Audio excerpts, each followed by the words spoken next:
welcome to another edition of the Mayor Dan Paletko Show. Today we're going to feature the disaster that we had with the August 11th storms, and I have as my guest a member from the Wayne County Emergency Management Team, and that's Danielle Elzayat. Yes, Danielle Elzayat. Elzayat, so I apologize. Who's also a resident of Dearborn Heights. Correct. And what we wanted to do is talk about what our residents will need to do in regards to the fact that the president has declared this an emergency disaster area.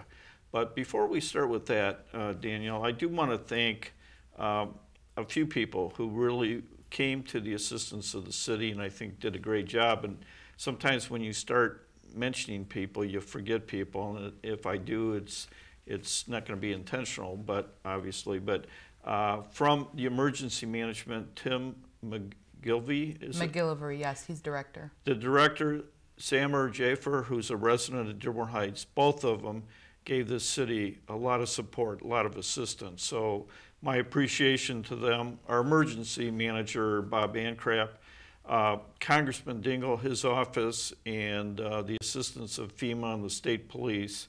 But locally, our police, our fire department, our DPW employees, on my staff, Beth, Stephanie, and Christina, everybody working together really did a lot to make a really bad situation better and controllable to many extents. So my thanks for all of their help and assistance and help from your particular department. But right now we're at a stage in which we've had the FEMA people at the South End Library registering people. And Daniela, can you tell us a little bit as to what residents need to do now that we have been declared a disaster area?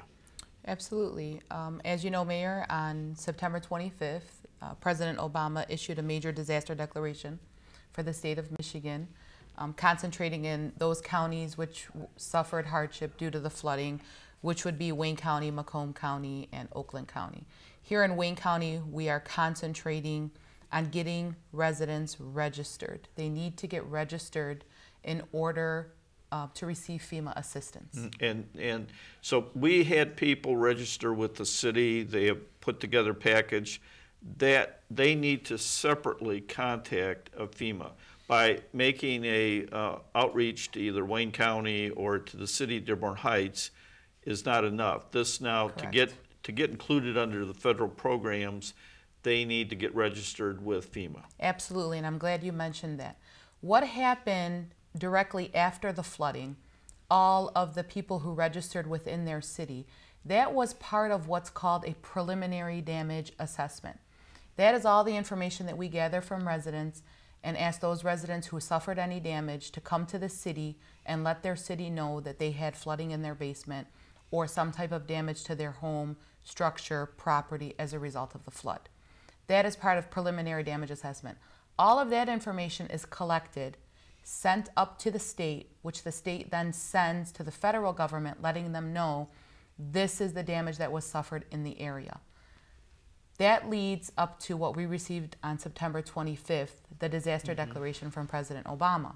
Now that we have that, those same residents who registered, and also it's very important to understand residents who haven't registered with their city need to go online, need to call, which we'll give you this information. They need to get registered again, or if they have not done so at all since August 11th, they need to get registered. Yeah, there's two processes here, at least two, but under state law and Public Act 222, residents who incurred damage or businesses had 45 days to contact their local community. And that is in regards to any liability that a governmental unit may have. So the information they've gathered, and many of them have included receipts and pictures and other things, and dropped that off to the city, that all qualified under Public Act 222. Correct. But this is separate and distinct. And it is one point you make, because we had two people came in after the 45 days and said, okay, we'd like to now inform the city. And we said, under Public Act 222, it's too late. But they're not too late for federal. Correct. So this is another opportunity. And so in essence, whether you have or have not filed with the city, you need to file with FEMA. Correct, absolutely. We want to get everybody registered with FEMA. Maybe the easiest way for residents to think of it is, this is a new registration. This is not old. This is new. If you haven't registered, we need you to do so. If you have registered with your city, we need you to do so with FEMA. So this is FEMA registration. And the other point that I'd like to make to people, and correct me if I'm wrong, but let's say that if you're a homeowner, it's pretty distinct that you are the one that incurred the damage and you should file. If you're a renter, the person doing the renting needs to file, as does the landlord, but a separate filing. They do not need to be filing together, and it's important that both parties file. That is correct, because under FEMA individual assistance, both renters and homeowners are eligible. For instance, renters would be eligible for their personal property, whereas the homeowner would be eligible for the structural damage, any type of property damage that occurred. So, but I guess the easiest way to say this is, when in doubt, register. Correct. And because that will possibly make you available for programs and assistance. If you don't register, you're out of luck. So, and registering is not difficult, is it? Not difficult at all. I actually registered myself. I registered on Friday. I received a house visit yesterday. Unfortunately, my husband and I both were not home because we were at work. What they did was left a notice on the door, gave us a number to call so that we could schedule a FEMA assistance person out to the house. What kind of things does FEMA looking for? Are you aware of what? Because I went through the assessment and walked door to door with them, but what do they? Those were very quick interviews. They just wanted to get kind of a snapshot as to what the problem was, but these are more intensive? They're a little more detailed than the preliminary damage assessment visits. These visits are more, it's your opportunity to explain more of what type of damage you had. If you have pictures from the flooding or any pictures you have from the damage, you're able to give those to the person there.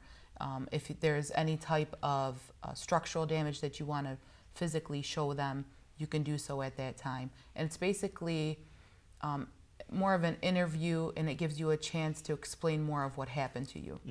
So those, we were pretty detailed as what we requested under Public Act 222, but if you went through that process for the city and kept a copy, my guess is you probably have more than enough information to satisfy the FEMA people. Absolutely, absolutely. You do. If you kept your photos, if you kept your information, your receipts. Yes. Of course, if you have sewer or drain backup, for instance, I have drain backup insurance, sewer and drain backup insurance. They want to see a copy of the policy to see how much is covered. Because, you know, you are eligible, if you are eligible for funding, you're eligible for funding for any amount that was not covered.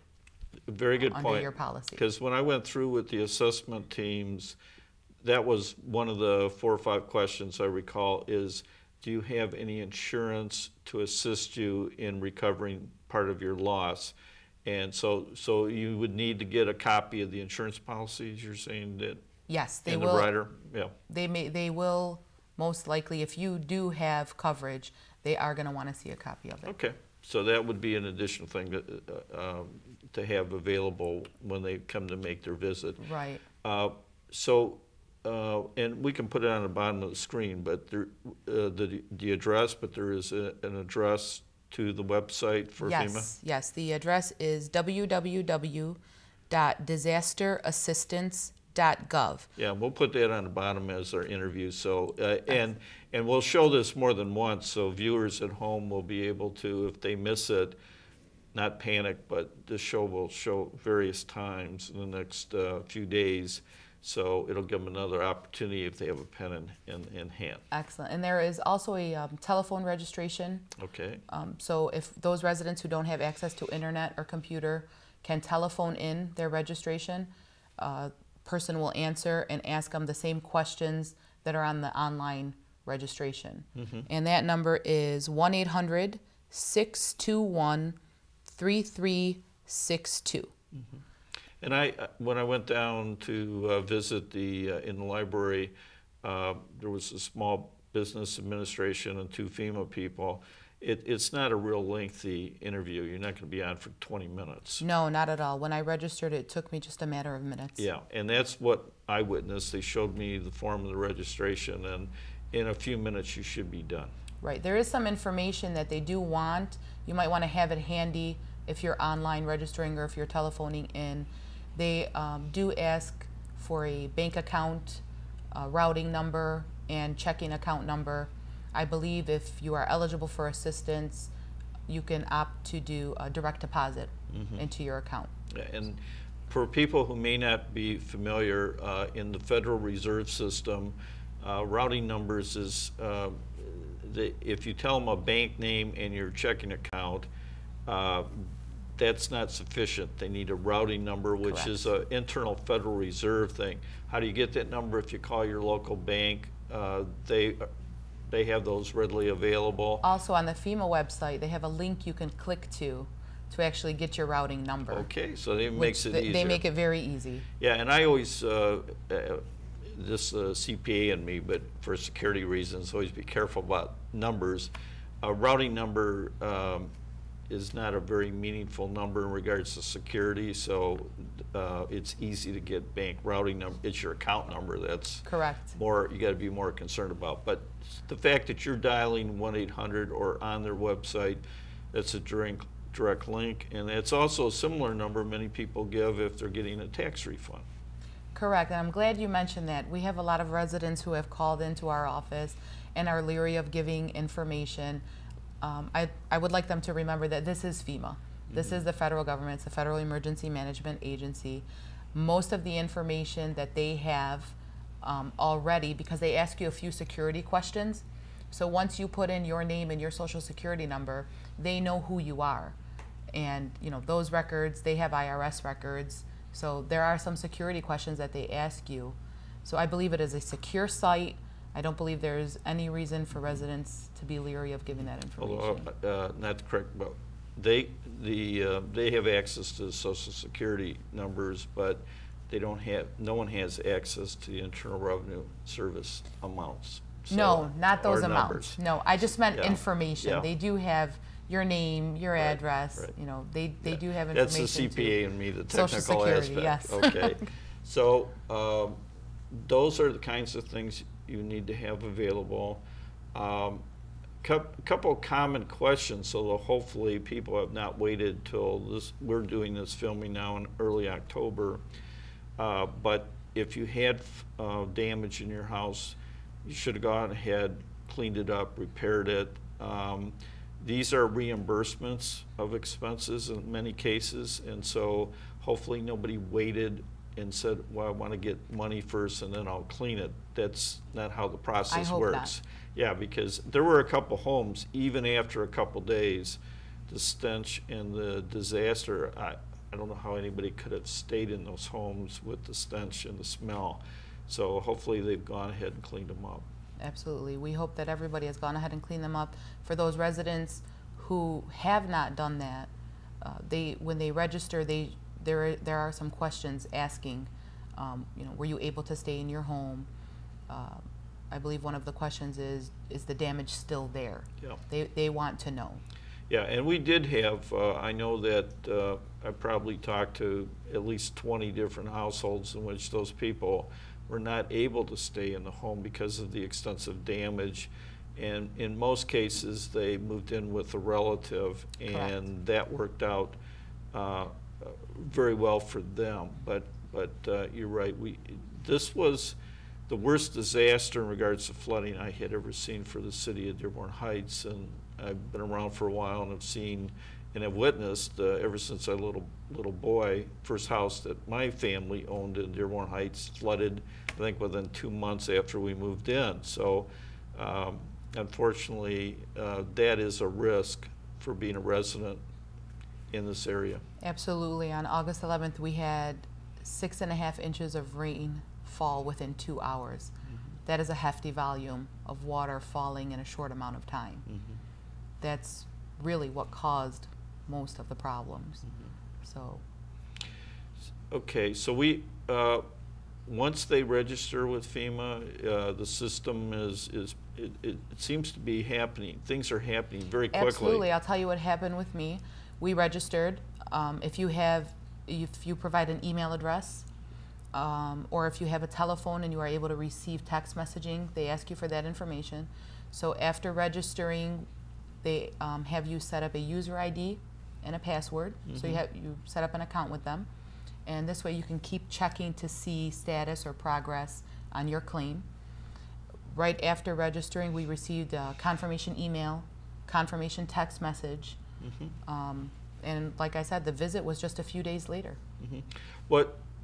And since I've heard this from more than one person that lives in the city, but I've had 4 or 5 people already tell me they've gotten checks, so or checks or proceeds in their bank account. So it appears that the system is really responding pretty quickly. I believe it's been successful so far. Good. We haven't heard of any problems. That's excellent. That's excellent. Other things that we should cover for the public out there? Is there any?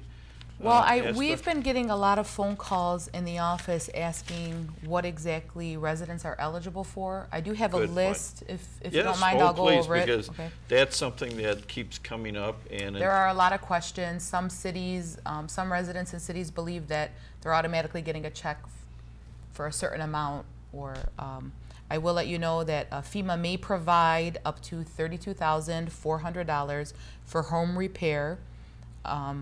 Any homeowner may apply. They can also apply for the Small Business Administration disaster loan for our small businesses. It covers structural parts of the home, windows, septic or sewer systems, other water systems, heating, ventilation, air conditioning systems. It also would cover utilities, any types of appliances that you suffered a loss to, entrances, exits, personal property. All of this type of stuff is eligible. It also, I wanted to let them know that if you needed medical assistance, cleaning assistance that you had to pay for during the floods or as a result of the floods, this is eligible also. So if you still have those receipts, not necessarily that you absolutely have to have them, but you want to make sure that when the FEMA person comes out to visit your home, you let them know of all of the financial hardship that you had as a result. Yeah, and I, in my discussions with them, because some residents have asked some very technical questions of which I've not received a confirmation one way or the other, although we have some additional discussions and meetings going on with them. But we have some tri-level, bi-level homes. People were concerned. I think one of the items is you also have flood insurance, which is kind of separate and distinct. It's related, but not. Correct. This is a little different. So the guidelines in here, but people that have had flood insurance and they've been told, well, you cannot collect because we don't define that part of the house. We see it more as a basement. That does not, is my understanding, impact some of these particular rules that you just mentioned. Right, and one of the things that they need to understand is flood insurance is only if you are in a designated flood zone. Sewer and drain backup insurance is any drain or backup sewage that you suffer in the home. Yeah. And one of the important things, as you mentioned, is for them to understand it is not only if you suffered damage flooding in the basement. Some homes suffered wall damage, structural damage to the walls. Yes. Some of them suffered structural damage to the roof, where the roof was leaking and the first floor of the homes or the ceilings of the homes suffered damage. All of that is eligible. It is not only basement flooding. And Danielle, that brings up an interesting aspect, because in homes that I visited, I saw in one particular case, but I was told afterwards, in which people had so much water in the lower level that it was actually covering their fuse box, the electrical, and outlets. It's extremely important, and I believe this is a cost that would be reimbursed. You need to get a qualified electrician, not Correct. Uncle Joe who dabbles in a little bit, but a qualified electrician, because when water gets into electricals in that extent, it can do damage that you do not see and don't know. And people will say, well, I plugged in the toaster, I plugged in the washer and the dryer, and it seems to work. But what they're not aware of is that water getting into those wire systems may have very well done damage, and it requires somebody who is properly an electrician by trade to be able to diagnose that. And it's important for their own safety. We do not want to have a house fire 2-3 months down the road because of this flood problem, and they didn't anticipate. But that's something that's in the wall, and so maybe out of mind, out of sight, and those of us who are not in the building trades, if you will, might not recognize it. But I've been cautioning people who had those electric outlets, especially the fuse box in that whole area, under submerged in water for any time that they get an electrician to check to make sure that the electrical system in the house is fine. That is absolutely correct. Please bring somebody certified, licensed. Make sure the people who are working on your home know what they're doing. We don't want, like you said, we don't want a fire 3 months down the road. Yeah. We don't want a roof falling Right. 3 months down the road. All of the people that you bring into your home should be certified and licensed, if you can. Yeah, so that was an important point, the electrical aspect. So are there other items that you wanted to cover that may be eligible? I believe that we covered everything. Residents should also know that a household member who is eligible must provide proof of identity, meaning that they must be. I'm going to read it to you. Is that okay if I read this? Yeah, absolutely. Okay. To be considered for disaster housing assistance, you or a household member must provide proof of identity and sign a declaration stating that they are a United States citizen, a non-citizen national, or a qualified alien. So the point is, you must be legally in this country. Correct. You couldn't have snuck in through one of the borders. You're not going to get any proceeds. Correct. Okay, so that's an important point. And for I wouldn't want our viewers to get overly bogged down in, well, is it flood insurance? Is it an item that I'm going to file with the city or the county? The key of this is here's another source of aid, and the FEMA people will assist you and help you and know the kind of questions to ask you for aid. But you really should make yourself available of this, irrespective of who you're asking reimbursement for or what your filings are, because we know this is out here and it's going to be out here for a while, and you need to take advantage of it. That's why it's here. It's for disasters. We had a disaster. It's our federal government trying to help us out. Take advantage of it. Correct. I agree with you completely. Okay. Well, we tried to cover a lot, and we'll put, once again, the phone number and the website to get a hold of FEMA. And Danielle, I want to thank you, and please extend both to Summer and to Tim my deep appreciation for the assistance. Wayne County working with Congressman Dingell. So we really had the federal, the county, the state police, and locally all working together. Absolutely. And that was very helpful. The county helped us in the estimation of the disaster damage, and we're very appreciative of that.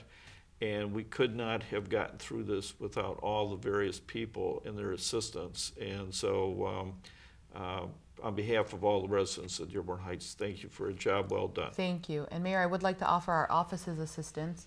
If any residents are having trouble registering or getting a hold of FEMA, feel free to call our office at 734-942-5289, and we'll assist you. That's great.